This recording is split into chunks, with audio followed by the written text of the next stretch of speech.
এখানে মূলত সামুদ জাতিগোষ্ঠীর বসবাস ছিল, যাদের হেদায়েতের জন্য আল্লাহ তাআলা সালেহ আলাইহিস সালামকে নবী করে প্রেরণ করেছিলেন। এবং সামুদ জাতির বৈশিষ্ট্য ছিল তারা পাথর বেষ্টিত এলাকায় তাদের জনপদ ছিল এবং পাথরকে খোদাই করে, পাথরের মধ্যে শিল্পকর্ম করে, খোদাই করে, ডিজাইন করে তারা পাথরের ভেতরে তাদের বসবাস স্থাপন করেছিল।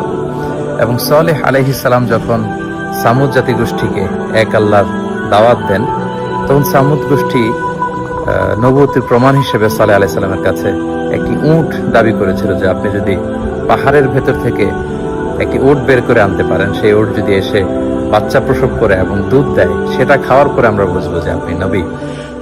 এবং তিনি দোয়া করলেন সালেহ আলাইহিস সালাম আল্লাহর কাছে, আল্লাহ তাআলা পাহাড় থেকে একটি 10 মাসের গর্ভধারণী উটকে তিনি বের করে আনলেন। কিন্তু সালেহ আলাইহিস সালামের উম্মত সামুদ জাতি এটা দেখেও তারা বিশ্বাস করলো না এবং উটটিকে হত্যা করলো কিছুদিন পরে। এবং তাদের এই ধৃষ্টতার জবাব হিসেবে, শাস্তি হিসেবে আল্লাহ তাআলা জিবরিল আলাইহিস সালামকে পাঠালেন। উনি এসে একটা সাইহা বা সাউন্ড ওয়েভ, বিশাল একটি শব্দ তরঙ্গের মধ্য দিয়ে এমন বিকট আওয়াজ করলেন, ফলে সামুদ জাতি সমূলে নির্মূল হয়ে গেল, তাদের কানের পর্দা ফেটে সব লাশ হয়ে পড়ে গেল। এবং সালেহ আলাইহিস সালাম পরবর্তীতে মুমিনদেরকে নিয়ে মক্কাতুল মুকাররমাতে চলে গেলেন। প্রিয় সুধী, এই হিজর এলাকাতে যদি আপনারা আসেন, বা যেটাকে মাদায়েনে সালেহ বলা হয়, এখানে বিশাল বিশাল পাহাড় দেখা যাবে, কিভাবে পাহাড় খোদাই করে তারা তাদের বসতি নির্মাণ করেছিল, কিভাবে তারা এখানে ছিল।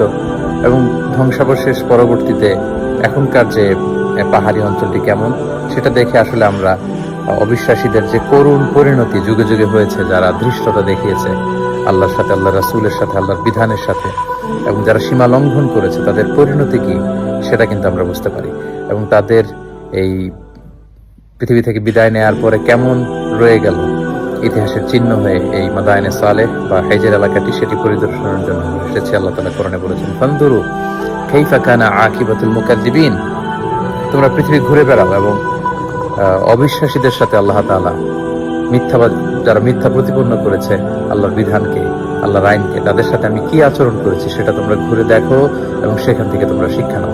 আল্লাহ তাআলা আমাদের সবাইকে অতীতের যে জাতিগোষ্ঠীকে আল্লাহ তাআলা পাপের কারণে ধ্বংস করেছেন, তাদের এই সমস্ত ধ্বংসাবশেষ দেখে আমরা যেন শিক্ষা হাসিল করতে পারি, সেখান থেকে আমাদের নিজেদের জীবনে যেন আমরা পরিবর্তন আনতে পারি। আল্লাহ তাআলা আমাদের সবাইকে সেই ব্যাপারগুলো বোঝার এবং আমল করার তৌফিক দান করুন। সৌদি আরবের মাদায়েনে সালেহ এলাকা থেকে বিদায় নিচ্ছি। আসসালামু আলাইকুম ওয়া রাহমাতুল্লাহি ওয়া বারাকাতুহু।